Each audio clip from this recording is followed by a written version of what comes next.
Hello, good morning my YouTube family. मुझे आज अपने भस्म आरती का एक्सपीरियंस शेयर करना है। जैसे कि आप सब जानते हैं, उज्जैन भस्म आरती के लिए बहुत ज़्यादा डिफ़िकल्टीज़ होती हैं ऑनलाइन दर्शन पासेस मिलने के लिए। तो लास्ट वीक ही मैं, मेरे हस्बैंड और मेरा 3 साल का बेटा होके आए हैं। भस्म आरती का ऐसा प्रोसेस है कि हम लोगों ने ऑनलाइन दर्शन पासेस ले लिए थे, लेकिन हम लोग को वहाँ का एक्सपीरियंस नहीं था। ना ही मुझे यूट्यूब में अच्छी लेटेस्ट इन्फॉर्मेशन मिल पा रही थी और ना मुझे वहाँ से कोई गाइडलाइंस मिल पा रही थी। तो हम लोगों ने 2 से 4 का टाइम स्लॉट बुक कर लिया था, ऑनलाइन रजिस्ट्रेशन किया था पासेस का। उसके बाद हम लोग रात के 12 बजे हम लोग वहाँ पे गर्भगृह के लिए लाइन लगाने चले गए थे। हम लोग का होटल 1.5 किलोमीटर हार्डली था महाकाल महालोक प्रमाइसिस से, लेकिन हमें अंदाज नहीं था कि वहाँ पे इतना रश होगा। क्योंकि हमारा फर्स्ट टाइम था, तो मैंने मेरे हस्बैंड को बोला था कि हम लोग जल्दी लाइन में लगेंगे, क्योंकि सुबह बहुत रश रहता है, जितना मैं यूट्यूब व्लॉग्स देख के गई थी। तो हम लोग वहाँ पे 12 बजे पहुँच गए थे। हालांकि भस्म आरती 4 से 5 के बीच ही स्टार्ट होती है मॉर्निंग में, लेकिन हम जाते हैं वहाँ, देखते हैं ऑलरेडी वहाँ 300-400 लोग खड़े हैं लाइन में। दे वर ऑलरेडी देयर। तो फिर हम लोग गए वहाँ पे, हमारी चेकिंग हुई, हमारा पूरा अच्छे से स्कैनिंग हुआ। मोबाइल सबमिट करते हैं, मोबाइल अलाउड नहीं है, नो हैंड बैग्स अलाउड है।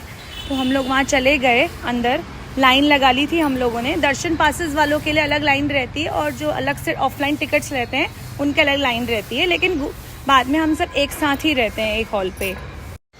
हम लोग का बैगेज जमा हो गया था वहाँ पे, हम लोग को मोबाइल डिपॉजिट हो गया था, हमें टोकन मिल गया था। फिर उसके बाद हम लोग अंदर चले गए थे हॉल पे। हम लोग को हॉल पे काफ़ी देर तक वेट करना रहा, 3 से 4 घंटा हम लोग हॉल पे बैठे। हमारे साथ काफ़ी क्राउड आ गया था हमारे पीछे, तो हम लोग 200 आदमी के अंदर हम लोग थे वहाँ पे। हमें लगा चलो हमें आगे आगे बैठने को मिलेगा। मेरा बेटा भी छोटा था 3 साल का, वो भी बहुत इंजॉय कर रहा था। वहाँ पे वाइब्स जो होती है ना, जो बाबा के जय जयकारा लगते हैं भोलेनाथ के, महाकाल के, उससे आपको बहुत इंथुजियाज्म मिलता है, बढ़ता है।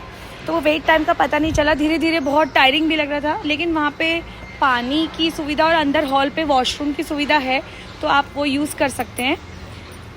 बाकी हम लोग को फिर गर्भगृह में जाने का मौका मिला 4-4:30 बजे के आसपास।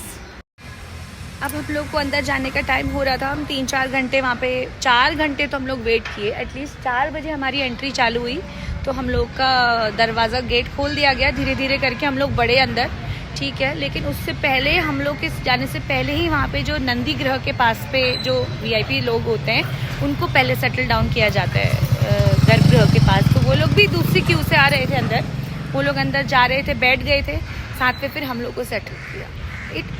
ये पूरा ये प्रोसेस 1 घंटा अलग लगता है। फिर लाइन को बैठाना, क्राउड को सेटल करना, बहुत रश है। मतलब वहाँ पे आपको बहुत हौच पौच के बैठना पड़ता है, ऐसा नहीं कि बहुत खुल के आराम से बैठे हैं। लेकिन जो हमने फिर महाकाल को देखा और जो बाबा के दर्शन हुए हैं ना, वो जो वाइब्स होती हैं उस गर्भगृह के अंदर, गूज़बम्स आते हैं लिटरली। अगर आप किसी भी मन से जा रहे हो, आप दुखी हो, खुश हो, वहाँ जाते ही अंदर जो ऑरा था ना, भगवान की भक्ति का, भजन का, जो पुजारियों ने जो मंत्रों का उच्चारण किया, उससे इतना मन को सुकून मिला है। मतलब मेरा तो लिटरली बुलावा ही आया था। मुझे तो महाकाल सपनों में ही आए थे। मैं तो ये दूसरे साल जा रही हूँ। मैं लास्ट ईयर भी गई थी, बट अयांश मेरा बेटा बहुत छोटा था, तो मैं भस्म आरती नहीं जा पाई। हमारे शीघ्र दर्शन ही हुए थे। लेकिन वहाँ का जो ऑरा है, जो वहाँ पे जो पॉजिटिविटी है, वो मुझे ऐसा लगता है ना, वो सारा वेट टाइम आपका सब भुला देगा।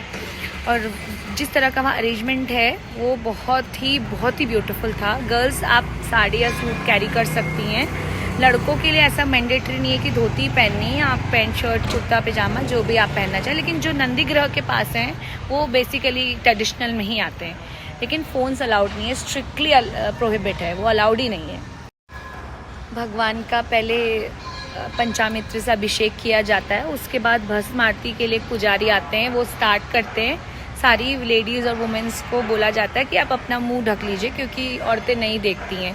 तो हम लोग वहाँ पे, लेकिन कॉन्टिन्यूस क्लैपिंग रहती है, मंत्रों का उच्चारण रहता है। आप वहाँ 1 सेकंड के लिए भी आपका बाबा से मन नहीं हट सकता है, क्योंकि वो लोग इतना, मतलब इतनी वहाँ का एनर्जी ऐसी है ना, आपको फील होगी। तो मेरे ख्याल से भस्म आरती के लिए बहुत तैयारी से ही जाना रहता है। वहाँ पे वेट टाइम बहुत ज़्यादा है, ऐसा कुछ नहीं है। पासेस मिल गए तो बहुत इंजॉय भी करेंगे। वहाँ बहुत सीनियर सिटीजन्स भी आए थे, छोटे छोटे बच्चे भी आए थे। तो वो सबके लिए बहुत अच्छा अरेंजमेंट किया है। उज्जैन में आप बिल्कुल भगदड़ पे नहीं देखेंगे, वहाँ वो जगह बहुत ज़्यादा ब्यूटीफुल है।